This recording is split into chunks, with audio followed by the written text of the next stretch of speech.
Assalamualaikum warahmatullahi wabarakatuh.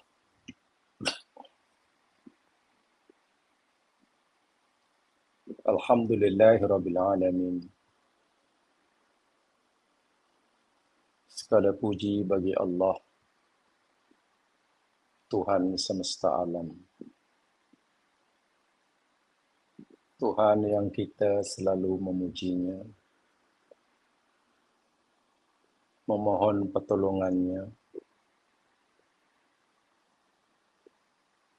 memohon ampunannya. Tuhan yang kita sentiasa bertaubat kepadanya.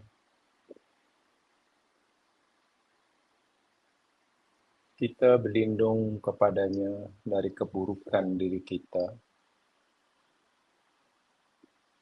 dan juga keburukan amal perbuatan kita.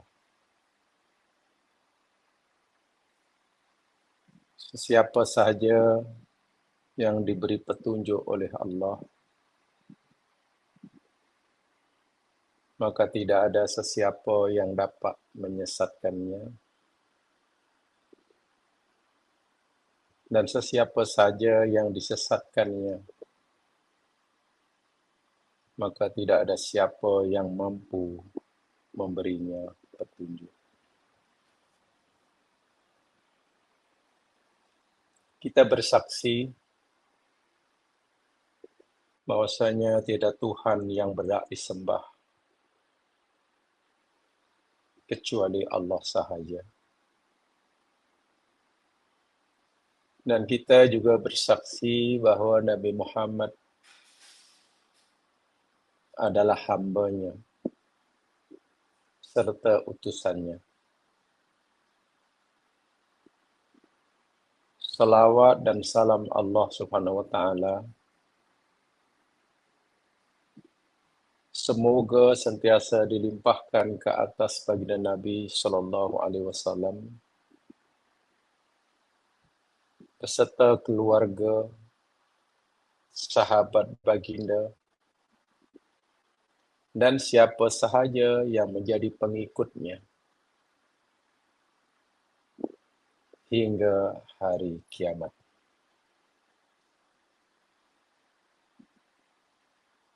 Usikum wa iyaya bittaqwallah. Aku wasiatkan pada diriku sendiri dan juga kepada saudara-saudara sekalian agar sentiasa meningkatkan ketakwaan kita kepada Allah Subhanahu wa taala. Rabbi shrah li sadri wa yassir li amri wahlul 'uqdatam min lisani yafqahu qawli. Amin ya rabbal alamin.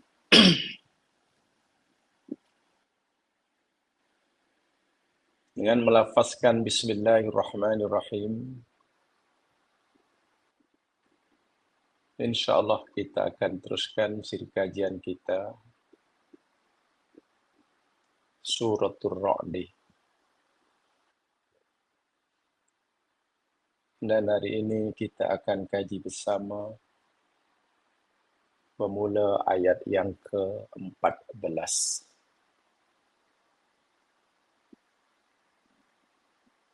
Mari kita buka kitab suci Al-Quran, surah Ar-Ra'd, mula ayat 14.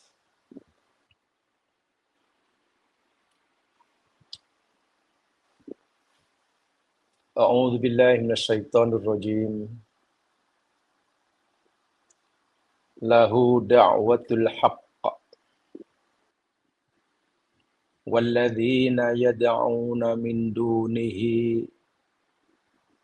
la yastajibuna lahum bisyai'in illa kabasiti kaffaihi ilal ma'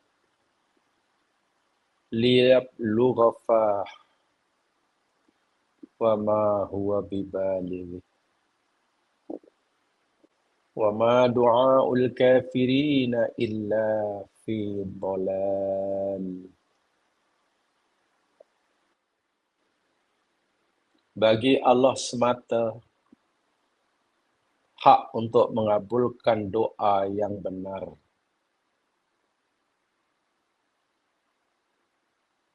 Dan makhluk-makhluk Allah yang Allah cipta, yang mereka sentiasa berdoa kepadanya dari selain Allah, mereka tidak mampu memperkenankan permintaan mereka sedikit pun, kecuali hanya seperti seseorang yang membukakan dan mengulurkan kedua tangannya ke dalam air, dengan harapan air itu akan sampai ke mulutnya. Padahal air tersebut tidak mungkin dapat bergerak sampai ke mulutnya. Dan doa orang-orang kafir itu hanyalah sia-sia belaka. Saudara-saudaraku seiman dan seagama, ayat yang ke-14 ini merupakan penegasan yang sangat tegas daripada Allah tentang keesaan zatnya, keesaan hak uluhiyahnya, keesaan sifat rububiyahnya. Setelah Allah menunjukkan bukti-bukti yang dia betangkan akan keesaannya pada ayat-ayat sebelumnya. Jika saudara-saudara perhatikan semula, bermula daripada ayat yang kedua lagi dalam surah ini, Allah dah menunjukkan bukti keesaannya. Keesaan dari segi sifat rububiyahnya, keesaan dari segi asma dan sifatnya, dan tentunya keesaan dari segi hak uluhiyahnya. Coba perhati sepintas lalu. Ayat 2 Allah cerita tentang dia sajalah. Dimulakan dengan Allah, maknanya tidak ada yang lain. Yang meninggikan langit, semua benda di alam semesta, yang tidak berlanggar tanpa tiang seolah-olah kita melihatnya. Menundukkan semua benda-benda di alam semesta, matahari, bulan, dan berbilion galaksi. Dia yang membentangkan bumi. Dia yang menjadikan bukit, lautan, menciptakan pelbagai tumbuh-tumbuhan dengan berwarna-warna rasa dan warnanya. Bermacam-macam tumbuh-tumbuhan tumbuh dari tanah yang sama, disiram dengan air yang sama, diberi pancaran foton matahari yang sama, dibaja dengan baja yang sama, tapi menumbuhkan pelbagai macam jenis warna dan rasanya. Dan hinggalah ayat-ayat terakhir berkaitan dengan perkembangan janin dalam rahim perempuan. Tahapan-tahapan embriologi penciptaan kita semasa kita masih dalam rahim ibu kita. Dan Allah tunjukkan semua itu ditadbir olehnya. Diperintahkan malaikat yang ditugaskan khas untuk mengurusnya dalam ayat yang ke-11. Lalu Allah tunjukkan lagi bukti keesaannya. Diciptakannya kilat, guruh, dengan pelbagai keajaiban dan manfaatnya bagi manusia. Maka dalam ayat yang ke-14 ini, setelah banyak sekali Allah tunjukkan bukti kekuasaannya, keesaannya, Allah nyatakan, lahu da'watul haq. Masya Allah. Baginya da'watul haq. Ya mas sekalian, kalimah lahu jar majrur didahulukan, walhal ia sebagai khobar. Da'watul haq dikemudiankan, walhal ia sebagai mubtada. Ya, kalau dalam bahasa nahwunya itu namanya lilikhtisos, untuk membawa makna yang khusus. Kalimah lahu ditakdimkan, didahulukan, membawa maksud yang eksklusif. Eksklusif. Maknanya hanya Allah sajalah yang memiliki segala-gala yang ada dengan bumi, kuasa, pentadbiran, menghidup dan mematikan, dan tidak ada yang lain. Itu penegasan atas keesaannya. Esa dari segi zatnya, esa daripada hak uluhiyahnya, esa daripada sifat rububiyahnya, dan esa daripada sifat dan asmanya. Jamaah yang dirahmati sekalian, saya ingin sampaikan dahulu apa pahaman yang berikan oleh beberapa ulama tafsir berkaitan ayat ini sebelum kita coba uraikannya, insya-Allah. Pertama, saya kutip daripada tafsir Al-Baghawi. Lahu da'watul haq, dalam tafsir Al-Baghawi dimaksudkan ai lillahi da'watus sidqi.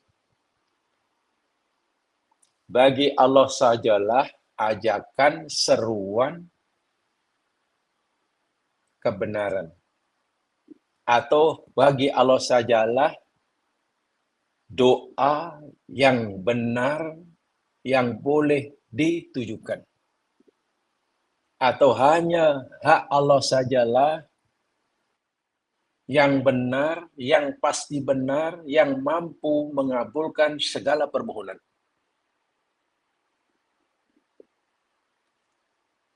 Kata Ali bin Abi Thalib, dakwatul haq di sini maksudnya ai dakwatul haq at-tauhid. Dakwah hak di sini mana tauhid. Allah punya hak mutlak. Dan ini hak yang paling besar bagi Allah yang wajib diberikan oleh makhluknya. Apa dia? At-tauhid. Seruan yang paling benar, satu-satu yang paling benar, bahkan dia ibu induk segala seruan Allah, perintah Allah kepada hambanya adalah tauhid. Benar. Perintah Allah kepada hambanya sangat banyak. Betul. Larangan Allah pada hambanya pun sangat banyak. Dari sekian banyak perintah Allah itu, induk segala perintah, ibu segala suruhan, yakni tauhid. Mengisahkan Allah. Karena apa? Orang boleh jadi rajin menunaikan perintah sholat. Tapi serajin dan sebanyak manapun ia melakukan ibadah sholat, tanpa tauhid, sholatnya kosong. Orang menghabiskan umurnya untuk melaksanakan segala perintah Allah tanpa ada niat tauhid, kosong. Tauhid itu penentu amalan itu bernilai atau tidak di sisi Allah. Sehingga Ali bin Abi Thalib, dakwatul haq di sini maksudnya at-tauhid. Subhanallah. Tidak berbeza jauh dengan apa kata Ibnu Abbas, seorang mufassir di kalangan sahabat yang terkenal. Dakwatul haq di sini kata Ibnu Abbas ay syahadatun alla ilaha illallah, yakni kesaksian yang wajib diberikan oleh setiap makhluk, khasnya manusia yang diberi pilihan sama ada mengakui atau tidak. Sementara alam semesta semua sudah memberikan kesaksian dengan terpaksa, ittirari. Kesaksian tentang apa? La ilaha illallah. Dan itulah seruan Allah yang paling utama, sekaligus itu hendaklah merupakan bahan dakwah. Hendaklah merupakan materi dakwah yang wajib didakwahkan oleh setiap umat Islam kepada seluruh manusia. Apa dia? Mengajak mereka, menyeru mereka untuk mengesahkan Allah. Masya Allah. Benar mereka kita ajak berpuasa, tapi pastikan puasa yang kita lakukan semata-mata karena dia.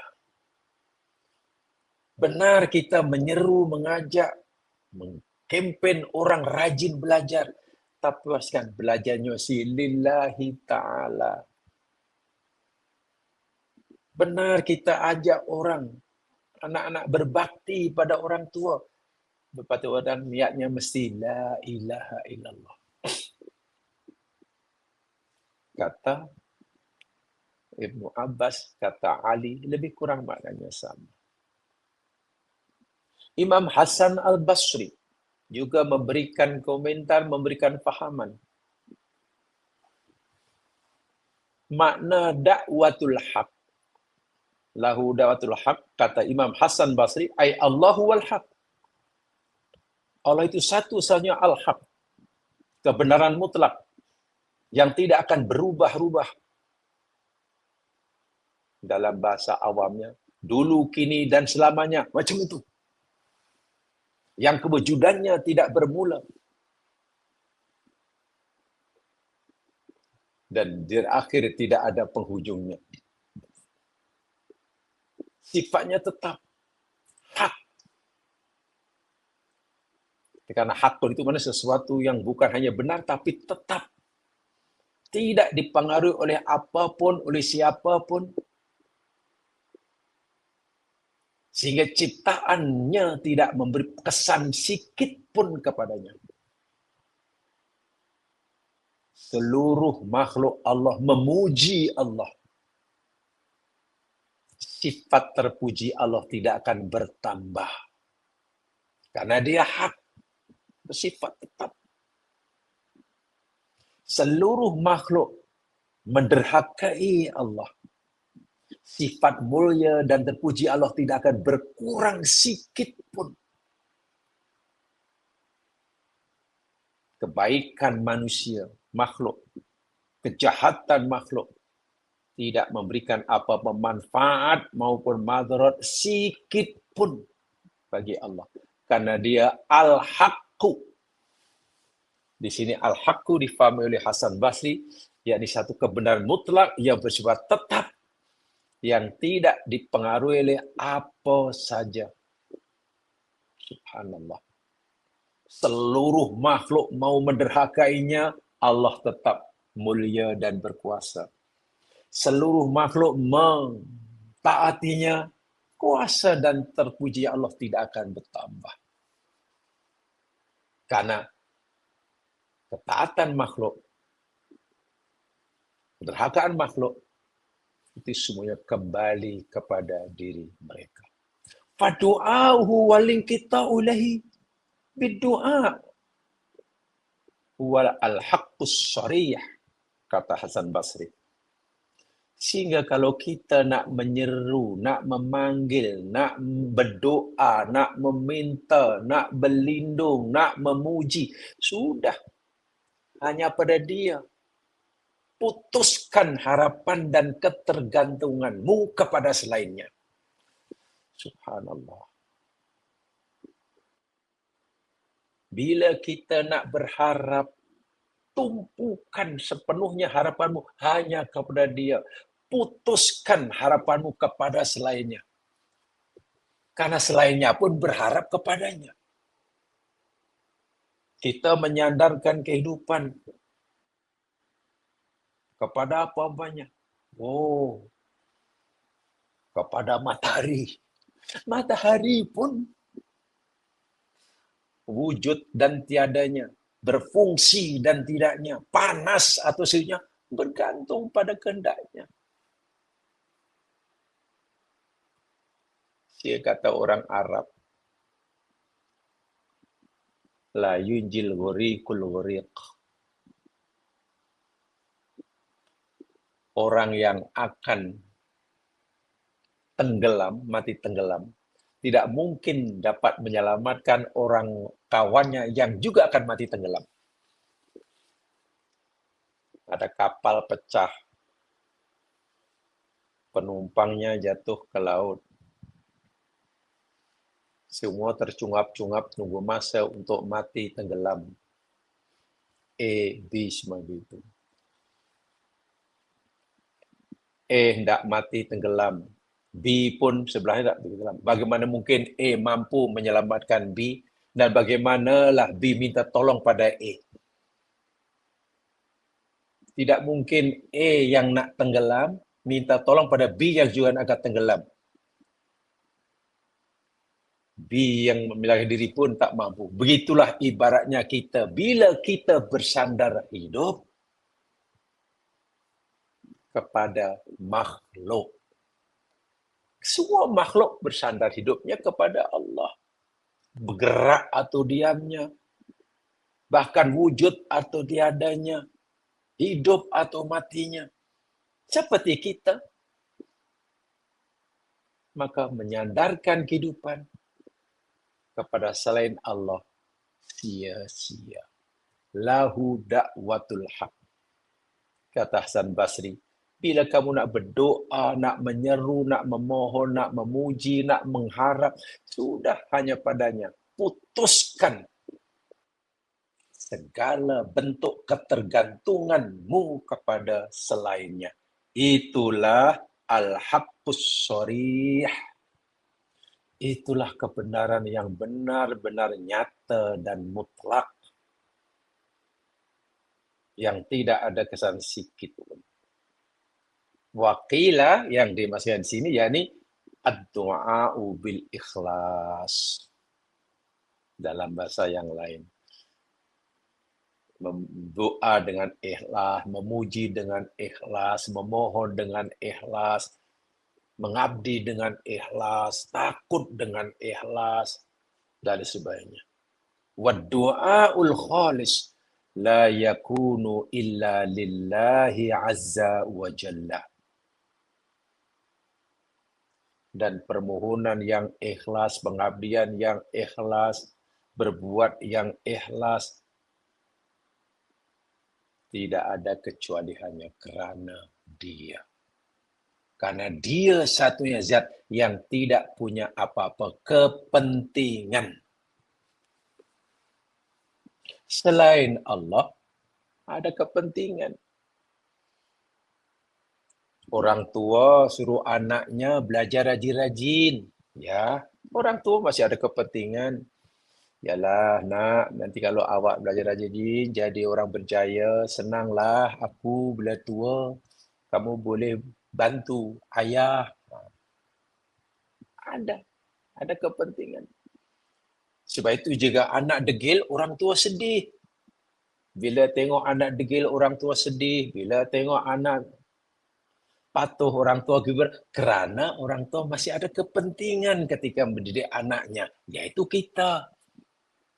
Allah bagi kita macam-macam. Dari tak ada, diadakan. Perlu makan, dibagi makan. Perlu hidup, dibagi air. Perlu bernafas, dibagi oksigen. Allah bagi macam-macam bumi lah di isinya. Allah cakap untuk kita. Allah langsung tidak punya apa-apa kepentingan. Hatta ketika Allah suruh kita menyembahnya pun bukan untuk kepentingannya. Tetapi Allah menyuruh kita menyembahnya. Dan melarang kita menderhakainya. 100% manfaatnya kembali pada diri kita masing-masing. Allah sediakan neraka, Allah sediakan surga, bukan untuk kepentingannya. Ini Hasan Basri menjelaskan agak panjang lebar dalam hal ini.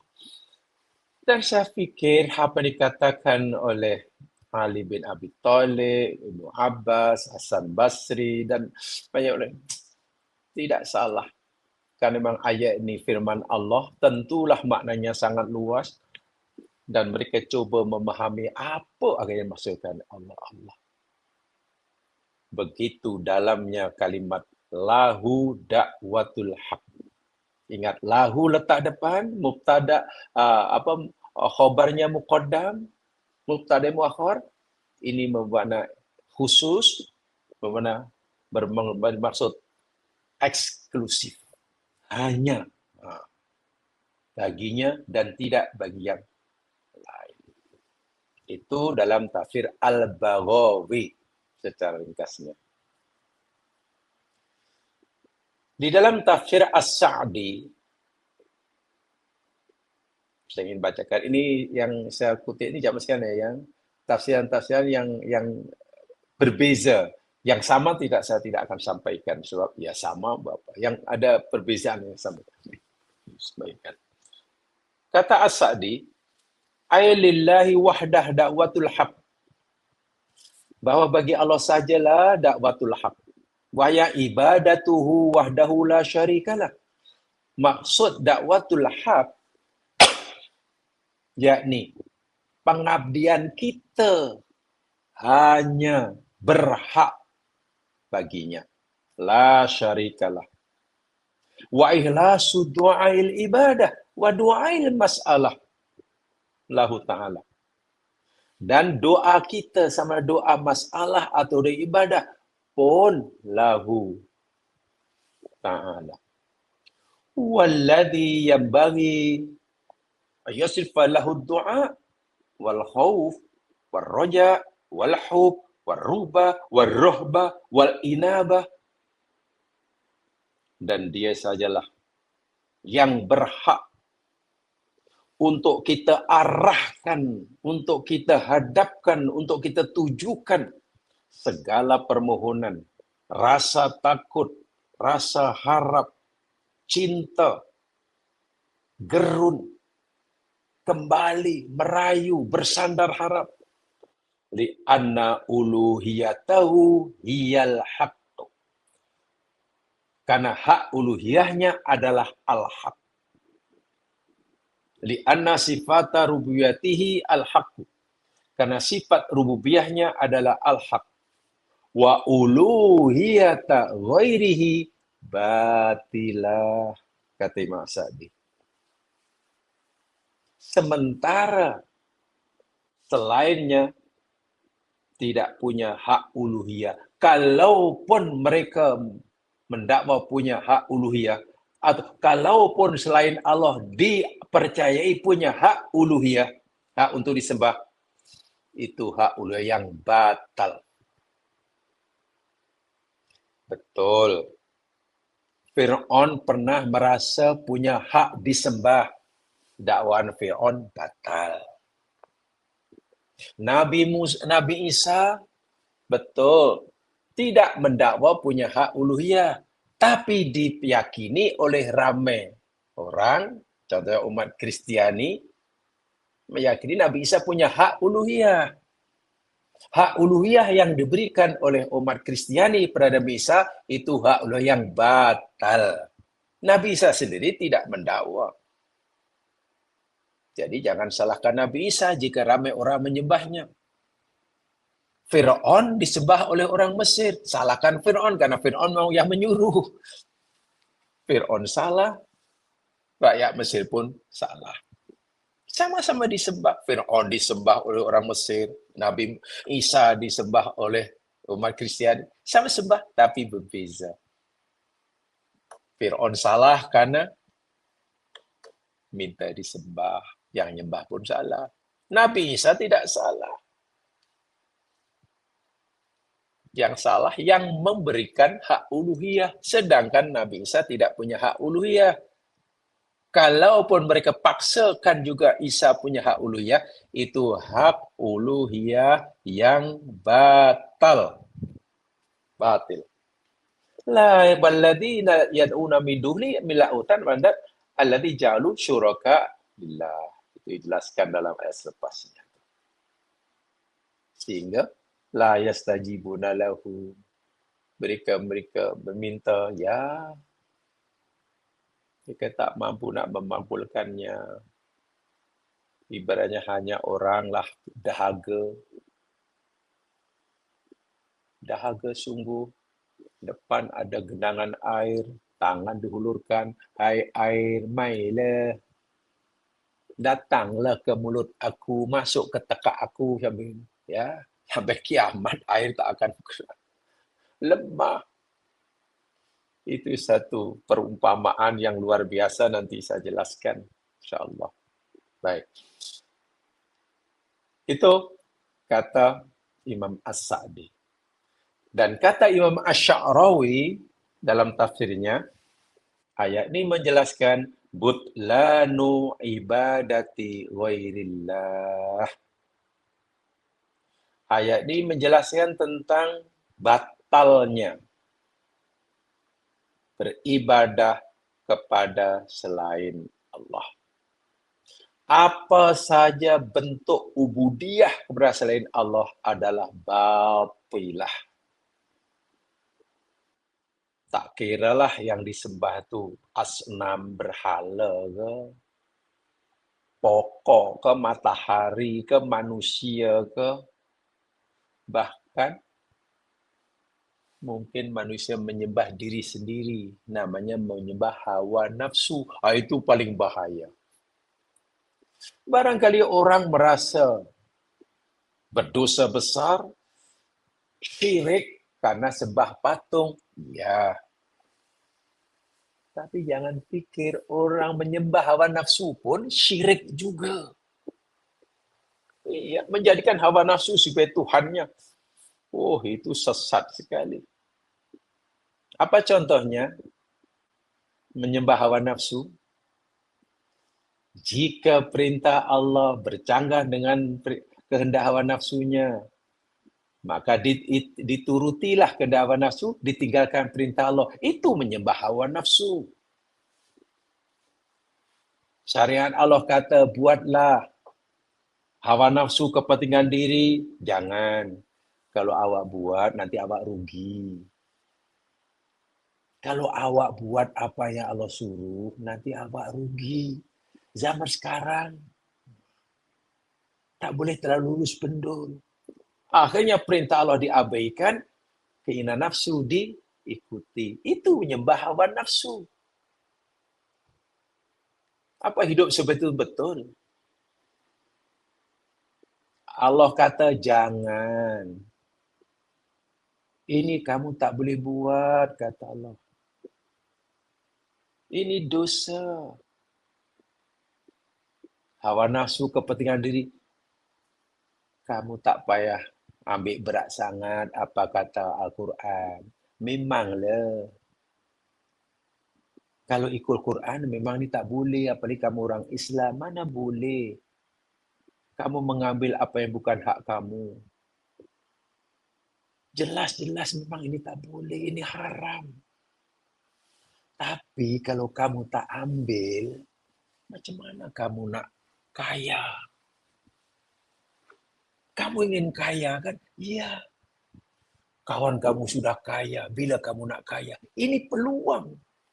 Jalan pintas, jalan cepat untuk kaya. Lagi pula kalau kamu tak buat, orang lain pun buat. Janji kamu buat, bukan kamu seorang yang buat. Akhirnya larangan Allah dilanggar karena lebih patuh mengikuti kehendak dan nafsunya. Itu termasuk menyembah selain Allah. Dosa besar.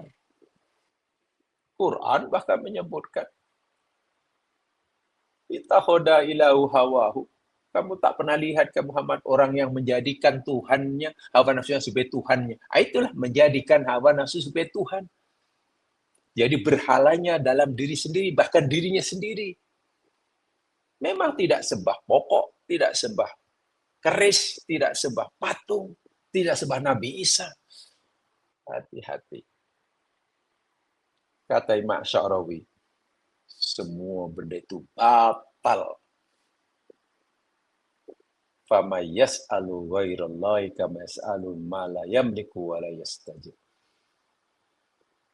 Dalam ayat itu Allah umpamakan mengulurkan tangan pada air dengan harapan air akan datang sendiri ke mulutnya.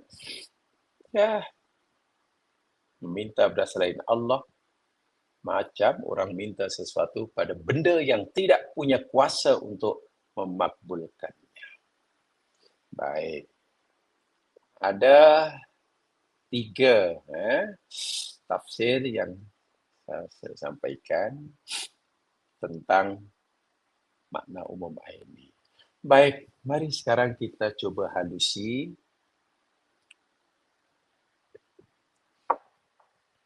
Cuba kita dalami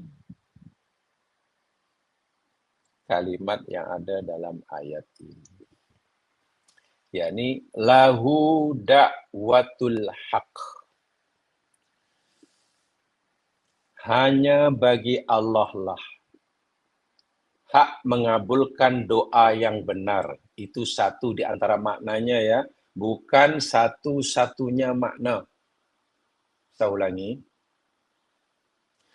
Hanya bagi Allah lah hak mengabulkan doa yang benar. Itu salah satu daripada makna dalam bahasa Melayu bagi kalimah lahu da'watul. Bukan satu-satunya. Mari kita kaji. Apabila tadi sudah katakan, apabila kalimah lahu sebagai khobar ditakdimkan dan ia membawa maksa taksis, ikhtisas, bermakna eksklusif. Maknanya hanya Allah sahajalah yang berhak mempunyai dakwatul haq. Maka ada beberapa penafsiran tentang kalimah dakwatul haq ini. Ada beberapa penafsiran dari cerdik pandai tentang makna lahu dakwatul haq. Penafsiran yang pertama, dia sahaja yang memiliki tempat doa. Tuh. Maksud pertama, dia sahaja Allah SWT yang memiliki tempat untuk kita berdoa. Bermakna kalau kita berdoa pada selain Allah, yang kita minta itu tak ada tempat untuk kita berdoa. Kosong. Kita memanggil, meminta kepada benda yang kosong. Maksudnya Allah sajalah yang layak menerima doa hambanya. ini adalah kerana Allah saja yang boleh menyelesaikan masalah makhluk dan memenuhi kehendak makhluk.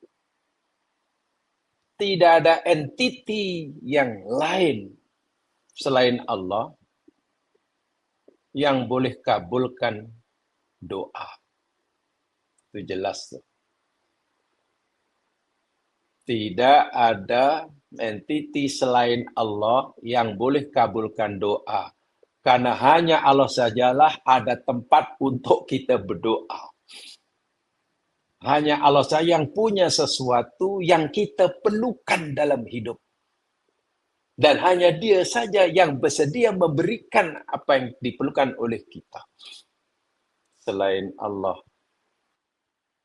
tidak mampu melakukan. Maka jamaah sekalian, jangan kita berdoa berharap kepada selain Allah.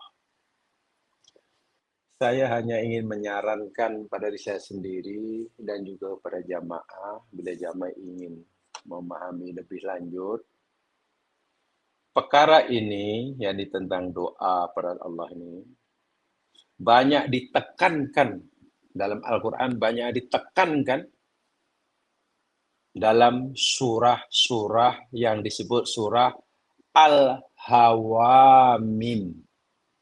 Pernah dengar?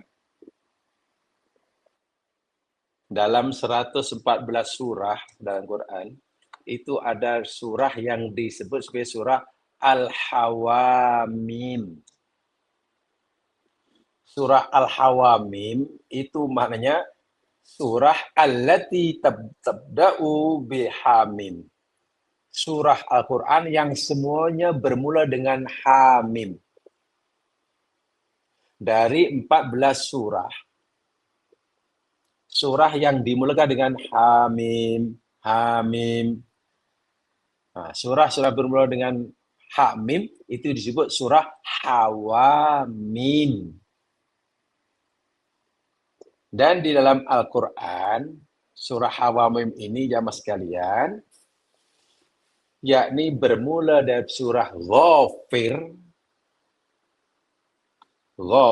surah yang ke-40, hingga surah Al-Ahqaf, surah yang ke-46. Masya Allah. Coba jamaah buka Al-Quran, insya Allah jumpa. Lihat surah 40, Ghafir atau Al-Mu'min. Itu ayat pertama, Hamim. Kemudian surah yang ke-41, surah Fussilat, Hamim juga. Surah 42, surah Asy-Syura, Hamim. Surah 43, Az-Zukhruf, Hamim. Surah 44, Ad-Dukhan, Hamim. Surah 45, Al-Jathiyah, Hamim. Surah Al-Ahqaf, surah yang ke-46, Hamim. Jadi bermula daripada surah Ghafir, surah yang ke-40, hingga surah Al-Ahqaf 46, semuanya bermula dengan Hamim. Disebut surah Hawamim. Nah, dalam 6 surah ini, ya mas kalian, 1, 2, 3, 4, 5, 6, 7 ya, dalam 7 surah ini, banyak Allah memberikan contoh doa, yang doa itu hanya wajib diarah, dituju kepada Dia sahaja. Lahu da'watul haq. Kalau nak tahu contohnya, baca 7 surah itu, kaji surah itu. Rujuk. Kita akan jumpa banyak. Itu saranan saya lah. Jadi bukan di sini tempatnya, itu jamaah boleh lihat sendiri. Itu makna pertama. Lahu da'watul haq, mana Dia Allah saya memiliki tempat doa. Makna kedua, jadi masih juga berkaitan doa, semua makhluk, ya mas sekalian, semua makhluk sebenarnya meminta kepada Allah. Hakikatnya. Tidak kiralah agama apapun. Walaupun mereka tujukan doa itu pada selain Allah. Tapi hakikatnya yang mereka minta itu Allah. Hanya mereka tidak sedar. Karena yang mampu mengabulkan itu Allah Subhanahu wa taala. Ilah selain Allah yang pelbagai itu tidak mampu memberikan apa-apa. Ini karena Allah sajalah yang dengar doa mereka. Sedangkan semua Tuhan dan ilah yang mereka sangka, yang mereka fikirkan boleh dengar, tak boleh buat apa-apa. Malah ilah yang lain itu tidak ada pun untuk mendengar doa. Tidak mampu mendengar apalagi memakbulkannya. Dan lain sebagainya. Dan sebagai contoh, ada orang Kristen berdoa minta kepada Nabi Isa, kepada Jesus Christ. Mereka yakinlah Jesus Christ akan mengabulkan doanya. Kita pun pelik, orang Kristen minta pada Jesus Christ, makbul pula. Jangan-jangan Jesus Christ, Isa, itu betul Tuhan. Buktinya, tidak. Yang memakbulkan itu Allah, bukan Jesus Christ. Bukan Jesus Christ. Kenapa orang Kristen tidak mintanya pada Allah, Allahumma, tapi ya Isa? Kenapa orang Buddha panggil wahai Siddhartha Gautama, wahai si Krishna, wahai Hasan Hussein, wahai Tuan Syekh, makbul juga. Jangan-jangan memang mereka mampu mengabulkan. Tidak. Yang memakbulkan itu Allah. Pertanyaannya, lalu kenapa Allah kabulkan juga kepada mereka yang berdoa kepada selainnya? Bukankah itu syirik? Iya. Nah, kemakbulan doa yang Allah berikan kepada mereka yang tidak berdoa pada Allah, sedangkan Allah mengatakannya, itu namanya istidraj. Subhanallah. Jadi jangan jika ada orang Kristen kalau berdoa ada Nabi Isa, lalu tak makbul doanya, bermakna Nabi Isa itu mampu mengabul. Tidak. Yang kabulkan Allah. Perbuatan mereka itu syirik. Jika mereka syirik dan dosa besar, kenapa Allah kabulkan? Istidraj. Ingat, di dunia ini Allah Rabbul Alamin. Jangan fikir kalau Allah kabulkan permintaan hambanya sebagai bukti bahwa Allah ridho pada hamba tersebut. Tidak. Berdoanya pada Allah, menangis-nangis. Setelah puji Allah, berdoa pada Allah, tak ada tempat lain selain Allah. Allah dengar suaranya. Allah berjanji akan kabulkannya. Tapi tak kabul juga. Sebulan, 2 bulan tak kabul. Berdoanya pada selain Allah. Tahulah pada siapa, pada malaikat ke, pada orang meninggal ke, atau apa ke yang mereka. 1 minggu Allah kabulkan. Kita orang berakidah jangan terkeliru. Jangan-jangan memang B itu betul doanya. Buktinya makbul. Kita jangan menilai betul tak betulnya doa, boleh atau tidaknya doa itu terletak pada kemakbulan atau ketidakkemakbulannya. Bila dikabulkan, doanya pasti betul. Bila tidak dikabulkan, doanya salah. Bukan. Walaupun doanya tidak dikabulkan segera oleh Allah, doanya itu diterima oleh Allah. Allah suka karena ia telah mengesakannya. Jika Allah tidak kabulkan waktu itu, karena Allah punya kuasa mutlak untuk mengabulkan doa hambanya bila, di mana, tergantung pada Allah masanya. B, Allah tak suka. Karena B doanya syirik. Tapi Allah berikan apa yang dihajatkan. Itu nama istidraj. Tengok. B dapat yang diminta. Tapi dosa besar, syirik, disiksa. A belum dapat apa yang diminta. Allah tangguhkan. Tapi Allah sudah sayang. Coba di mana? Siapa yang untung, siapa yang rugi? Allah sudah sayang A, walaupun Allah belum kabulkan saat itu. Allah sudah sayang sungguh. Allah sudah marah, murka pada B. Sudah disiksa. Walaupun dia mungkin telah mendapatkan apa yang dia minta. Dan mungkin B merasa Allah sayang dia karena doanya dikabulkan. Ini kesilapan yang besar. Jadi yang penting, jangan pikir yang penting doa itu makbul atau tidak. Bukan. Yang mustahak dalam doa, cara kita berdoa betul atau tidak. Betulkah Allah saja yang kita minta kepadanya? Yakin kepadanya. Itu yang kita pastikan. Adapun nanti segera atau lambat, makbul, segera atau tidak, itu urusan Allah. Allah sendiri akan menentukan masanya bila ia kabulkan doa kita. Bila Allah tidak kabulkan sekarang, Allah Maha mengetahui yang terbaik buat kita, kemakbulan doa kita bukan hari ini, mungkin bulan depan. Serahkan pada pilihan Allah. Pasti Allah memilihkan kepada kita, buat kita, apa yang terbaik bagi kita menurut Dia. Itu yang kedua. Jadi hakikatnya, semua doa itu Allah yang kabulkan. Hanya, walaupun orang itu mintanya pada selain Allah, itu dosa. Tapi lagi sekali, kalau dosa kenapa Allah kabulkan? Jangan begitu. Karena kemampuan doa tidak. Bukan sebagai bukti bahwa Allah sayang dia.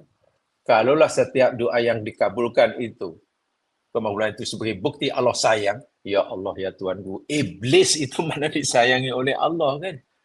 Iblis pernah minta permohonan pada Allah dan Allah kabulkan doa iblis. Apakah mana Allah sayang iblis? Inilah. Jadi pemberian Allah pada hambanya, pemberian hambanya itu tidak boleh dijadikan tanda aras Allah ridho ataupun tidak. Karena Allah ini Rahman. Tuhan semesta alam, Rabbul Alamin. Rabb itu Allahu Akbar. Pencipta, penjaga, pendidik. Rimau yang mengejar mangsa pun Allah kabulkan berjaya menangkap rusa. Iya. Dan memang itu Rabb mendidik. Semuanya ada hikmahnya. Itu nombor 2. Tafsir yang ketiga, lahu da'watul haq, yakni dakwah kepadanya sahajalah yang benar. Ini makna yang lain sedikit. Kaitannya bukan dengan doa, tapi kaitannya dengan dakwah. Dakwah itu seruan, ajakan, mengajak orang kepada kebenaran, mengingatkan yang lupa, meluruskan yang bengkok, membetulkan yang salah, mengeluarkan mereka daripada kegelapan pada cahaya. Itu dakwah. Yang ketiga ini, bahawa dakwah yakni mengajak orang pada kebenaran, membetulkan orang yang salah, meluruskan orang yang bengkok, mengeluarkan orang kesesatan kepada hidayah, itu hanya kepada Allah semata. Tidak boleh kepada yang lain. Oleh sebab itulah jemaah sekalian, dakwah kita kepada manusia. Kita ajak orang, kita seru orang, kita ingatkan orang. Kita apa lagi? Betulkan orang. Kita tunjukkan orang. Pastikan kita kena ajak mereka mengenali Allah. Taat kepada Allah. Bukan mengajak mereka untuk sokong kita Hati-hati di sini nih. Ini sangat dalam maknanya. Sebab lahu dakwatul haq. Bukan kita nak mencari pengikut. Bukan. Kita tidak boleh punya ada kepentingan sendiri. Apalagi kita seru orang untuk menyokong satu golongan tertentu. Kumpulan tertentu. Punya agenda tertentu. Dakwah seperti ini kurang tepat. Kalau kita tak mau mengatakan salah. Dakwah tidak boleh punya kepentingan kecuali lillahi ta'ala. Sudah. Bukan untuk kepentingan kelompok. Bukan untuk kepentingan golongan. Jauh sekali untuk kepentingan individu. Cari populariti. Tidak. Ya. Dakwah yang benar yang bertujuan mengajak manusia hanya kepada Allah.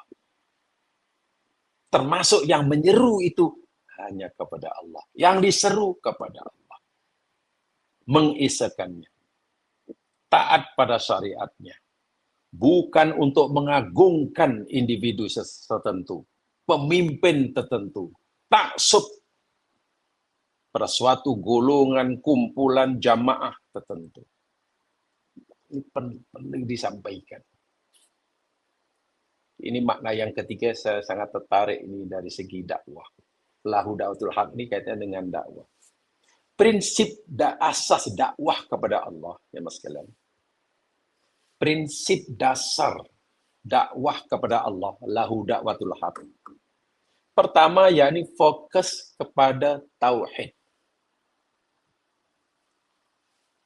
Fokus pada tauhid. Matlamat utama dakwah ialah membimbing manusia beribadah hanya kepada Allah tanpa menyekutukannya. Kita ajak orang solat. Betul. Karena dia belum solat. Kepada mereka yang nak solat, kita ajak mereka untuk membetulkan cara solatnya. Karena mereka mungkin belum betul. Ya, alhamdulillah. Kepada mereka yang sudah betul solatnya, kita ajak untuk istiqomah dalam solat. Karena boleh jadi belum istiqomah. Iya. Kan itu ada tahapan-tahapan. Dan bila mereka sudah istiqomah solatnya, betul solatnya, ingat, solatnya pada lillahi ta'ala. Unsur hatinya mesti ditekankan. Bebaskan hati daripada riya, sum'ah, ujub. Dan mereka bila telah mampu menjalankan solat dengan betul, syukurlah kepada Allah yang membantunya. Karena hanya pertolongan Allah sahajalah yang membolehkan mereka mampu melakukan dengan betul. Bukan karena dirinya hebat. Sebab kalau orang sudah beribadah dengan betul, istiqomah, kemudian dia merasa paling benar, ini bukan dakwatul haq lagi ini. Sebenarnya bila telah berjaya melakukan ibadah dengan betul, tanamkan makna la haula wala quwata illa billah. Tidak merasa paling baik. Tidak merasa paling benar. Tidak merasa hebat. Karena akhirnya semuanya hanya lillah. Hanya lillah. Saya tunjukkan ya mas kan. Ini sangat penting ya, unsur yang seperti sangat penting. Yang tak solat kena rajin solat, ya kita ajak. Yang dah solat kita ajak dia agar solatnya betul menepati syariat Islam, ya. Yang solat sudah betul kita ajak mereka diri kita supaya istiqomah, iya. Tapi jangan berhenti di situ. Nanti bila sudah rajin solat, ini kena jaga. Jangan sekali-kali nisbahkan kejayaan itu kepada kehebatan diri kita. Hendaklah kita makin tingkatkan kesadaran kelemahan kita di hadapan Allah. Sehingga kita bukan tidak rasa bangga karena kita telah melakukan solat, Tapi justru kita merasa ingin menambahkan syukur kita pada Allah karena Allah tolong kita. Orang yang saja melihat pertolongan Allah yang dengannya mampu melakukan ibadah, insya Allah dia tidak nampak amal ibadahnya sebanyak manapun. Sebab yang nampak hanya pertolongan Allah, pertolongan Allah, pertolongan Allah. La haula wala quwata illa billah. Dan orang yang kurang melihat, kurang nampak amal ibadahnya, walau sebanyak manapun, karena dilakukan semata karena Allah, pasti tertutup pintu ujub. Iya. Pintu ujub akan terbuka, ternganga selebar-lebarnya. Bila orang selalu melihat kebaikan amalnya. Oh, aku dah buat ni, aku dah, dia itu apa, dia itu. Allahu Akbar. Mungkin. Baik, saya tunjukkan ayatnya aja Mas Gilang. Tolong difahami betul-betul ayat ini. Mari kita lihat firman Allah Subhanahu wa taala.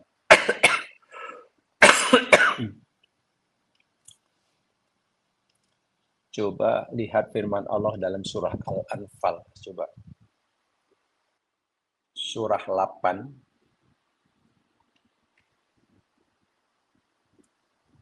Ayat 17. Lihat surah 8 ayat 17.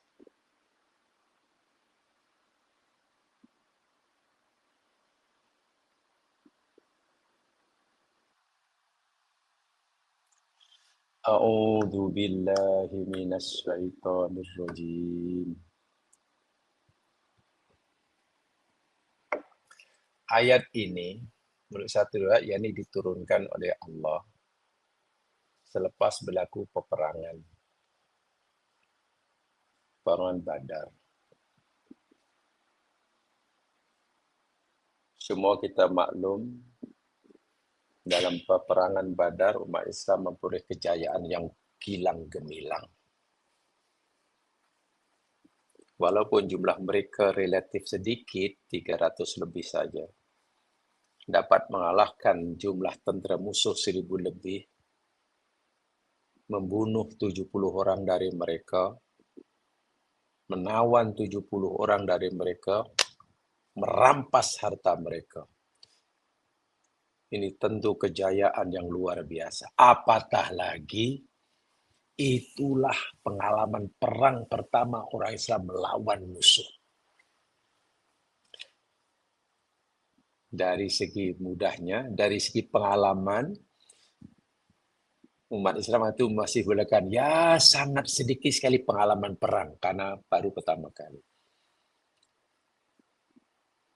Daripada segi ketenteraan, sangat-sangat minimum sekali. Persediaan. Dan lain sebagainya. Apalagi barulah merdeka, pindah ke Madinah tak sampai 2 tahun. Serba kekurangan. Dari segi kekuatan, logistik, ketenteraan, sana. Tak perlu kemenangan. Baik. Kita andaikan aja lah. Ini kita andaikan. Bila seseorang yang di atas kertas sebenarnya sangat lemah, boleh mengalahkan musuh yang berkali ganda lebih kuat, pasti secara manusiawi, secara fitrahnya, manusia pasti akan timbul rasa, wah, rasa bangga kan. Hebat rupanya kita ini. Walaupun kita ini sikit, boleh membantai jumlah yang besar. Di atas kertas kita lemah, tapi boleh menang. Rupanya kita hebat. Boleh jadi akan rasa kagum pada diri sendiri.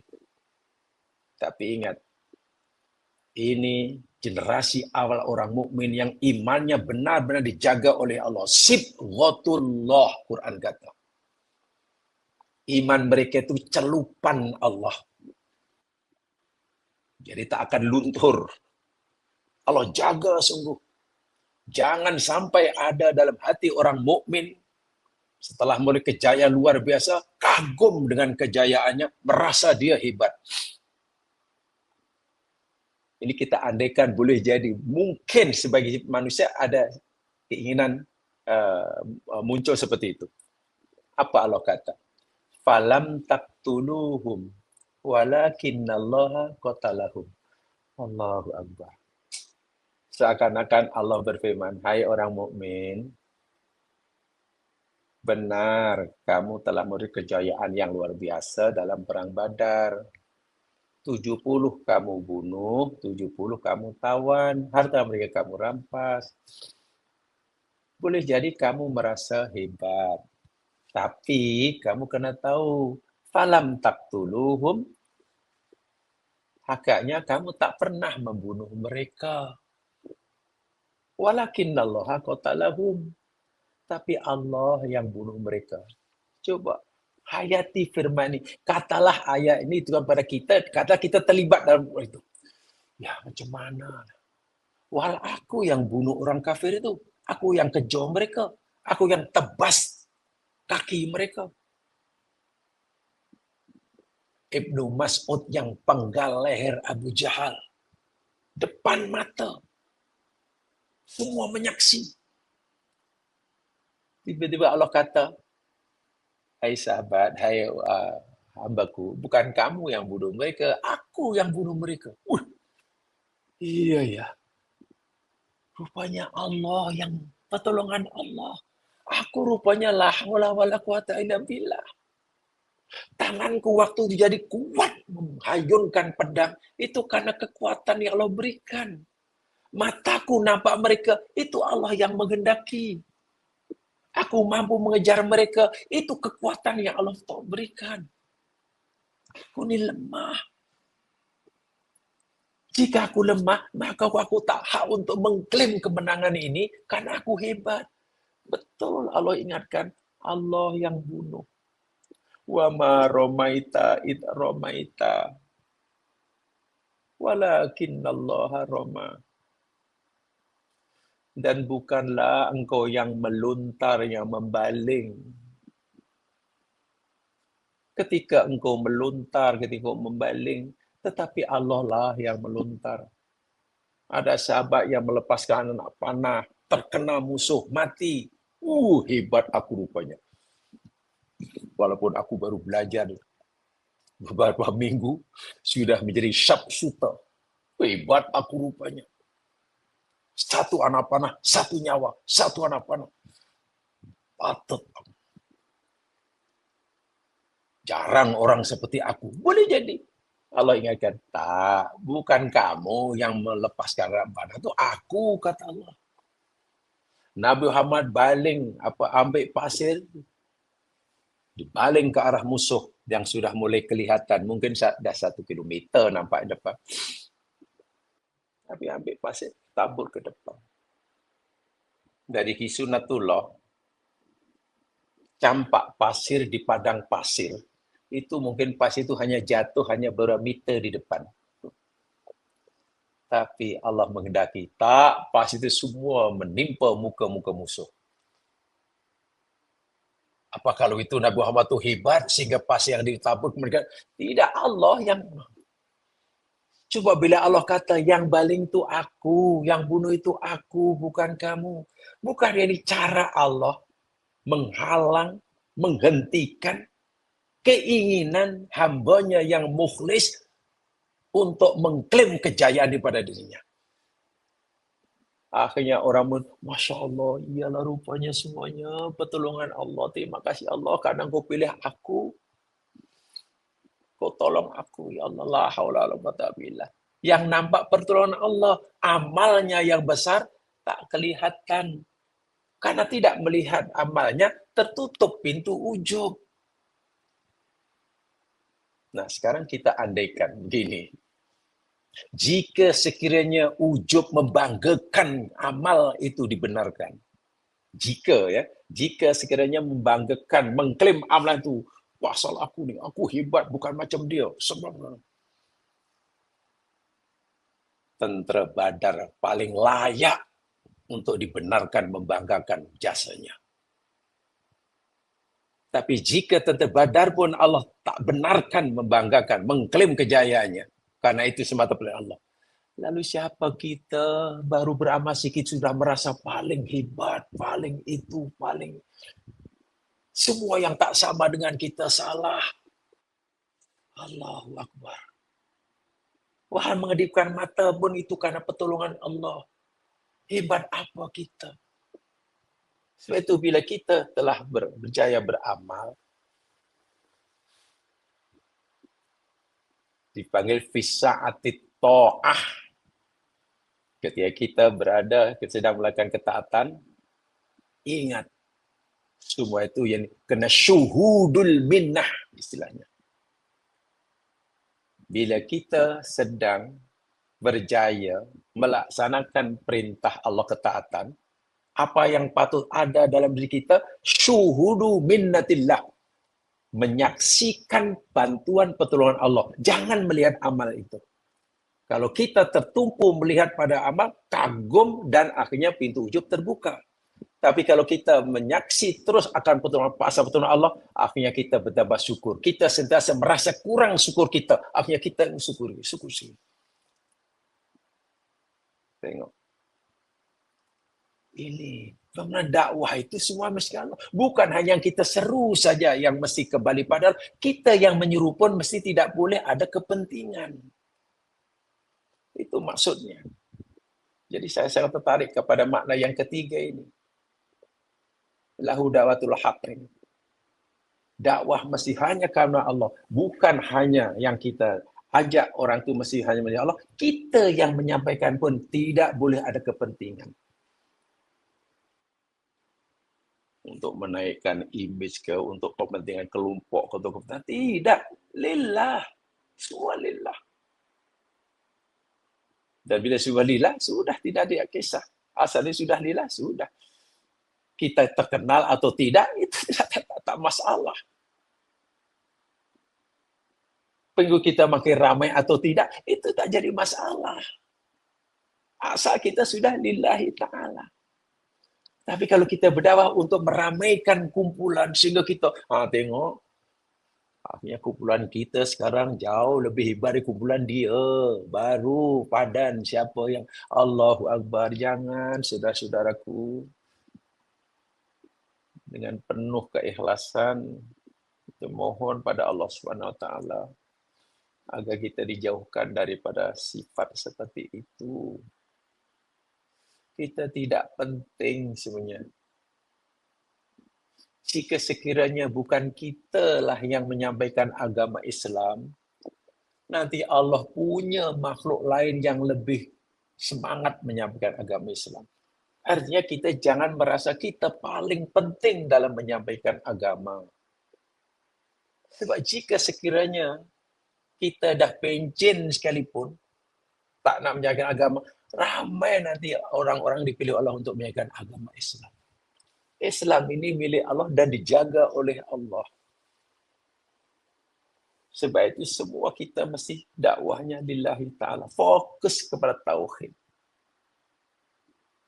Sungguh pun mungkin kita telah punya rekod membetulkan ramai orang salah, meluruskan orang bengkok. Tapi tetap saja, ya Allah, la haula wa la quwata illa. Hamba-Mu tidak layak mengklaim semua itu, ya Allah. Semua itu kerja Engkau, ya Allah. Semua itu adalah pertolongan Engkau, ya Allah. Ingat, surah Al-Anfal itu bagi saya benar-benar mengajar kita untuk bagaimana kita menutup pintu ujub. Sebab itu ujub itu tanpa disedari, jamaah sekalian. Sebab itu secara pribadi, terus terang, sangat minat lah, dah selalu buat ulang kaji tentang penyakit-penyakit hati ini, karena boleh jadi dalam diri kita ni masih banyak. Gitu. Mungkin jabarkan sesekali ya, secara jujur lah. Kalau kita secara jujur, hati kita terbuka, kadang-kadang kita serba salah. Ada rasa takut pun ada rasa apa ya, bukan putus asa. Bila kita baca Al-Quran, sarannya baca Quran dengan sungguh-sungguh ya. Baca Quran, coba seorang-seorang, cari masa yang paling sesuai, yang tenang ya, seperti ke malam terakhir lah, atau sebelum subuh lah. Mungkin baca beberapa ayat, hayati betul-betul. Dan saya yakin semua pernah mengalaminya, kalau belum coba dicoba lah. Kita baca Al-Quran, baca. Sarannya hati terbuka. Saya nantikan kita tambah takut. Baca ayat tentang ayat munafik punya fi qulubihim maradun fazadahumullahu marada. Dalam hati mereka tu ada penyakit, lalu Allah tambahkan penyakit. Nah, kenapa ayat ini ada dalam diri saya? Ini ayat ni macam untuk saya je. Hati penuh penyakit. Mereka cuba tipu Allah, cuba tipu orang beriman. Saya macam pura-pura. Ini macam saya je. Baca mungkin sumun bukmun umyun fahum. Mereka ni pekak lah, tak berfikirlah, buta. Kenapa kadang-kadang saya ada sifat seperti ini? Kenapa ayat ini untuk saya? Lalu cerita umpamanya tentang ayat-ayat orang mukmin yang soleh. Ini orang bersoleh, tapi kenapa saya tak ada di situ? Kenapa sifat-sifat ini tidak ada dalam situ? Kalau kita tanya pada diri sendiri, seorang diri berdialog dengan diri sendiri pada masa yang tertentu, saya yakin suara hati kecil kita akan bersuara jujur dan lantang pada kita. Waktu itu akan memberikan, pasti akan mengubah hidup kita sedikit demi sedikit. Itu caranya. Sehingga baca Al-Quran, semua aja kena aku aja. Kena. Sebab boleh jadi kalau kita baca Quran depan orang ramai, semua ayat hanya untuk orang lain. Nih, untuk orang lain. Nih. Ini untuk orang lain ni. Aktaruhum la yaqilun. Kemudian mereka ni tak mau belajar ni. Ni diorang ni. Tengok tu, degil. La yatafakkarun ni, langsung tak mau fikir. Tak mau fikir ni. Mereka hanya kaum wajan ali abana. Kami hanya mengikuti apa yang dilakukan oleh bapa kami. Ini taklid ini. Seakan semua ayat yang kita baca hanya untuk orang lain. Maklum kita membacanya mungkin di hadapan orang lain. Sehingga tak ada satu ayat pun yang pada diri kita sendiri. Tapi coba baca itu seorang-seorang. Buka hati lebar-lebar. Muhasabah yang paling dalam, paling jujur. Nanti hati kecil kita akan memberikan suara yang paling jujur, paling ikhlas. Sehingga kita akhirnya mungkin akan menangis ketakutan. Karena rupanya ayat-ayat selama ini saya tujukan untuk orang lain. Rupanya untuk aku ini. Allah cerita ahli surga, aku belum ada ini. Itulah cara lahu da'watul haq. Da'watul haq.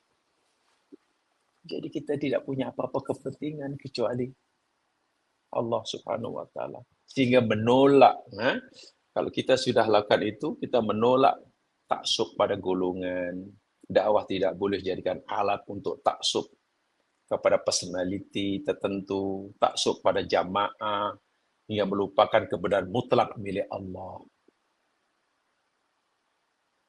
Jika tidak, nanti akan menimbulkan taksub pada kumpulan saja.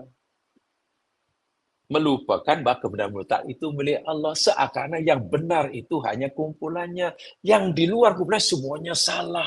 Wah, yang salah itu yang tidak daripada Allah. Kebenaran mutlak hanya milik Allah. Dan itu bahaya. Sudah mulai bahaya itu. Hati-hati. Kena renung betul-betul. Dan tentunya mengikuti sunnah Rasul Sallallahu Alaihi Wasallam. Dakwah masih berpandukan kepada petunjuk Allah dan Rasulnya, dan kita cuba fahami sesuai dengan kemampuan kita masing-masing. Dan perlu kita tingkatkan kemampuan memahami dalil-dalil. Sebab boleh jadi pemahaman kita terhadap dalil Quran dan hadis hari ini mungkin kurang tepat selepas kita belajar. Setelah 1 tahun, Rupanya dah, pahaman saya tahun lepas rupanya tak betul tentang hadis ini. Pahaman saya tahun lepas rupanya tak betul. Setelah, jadi jangan berhenti terus mengkaji. Mengkaji.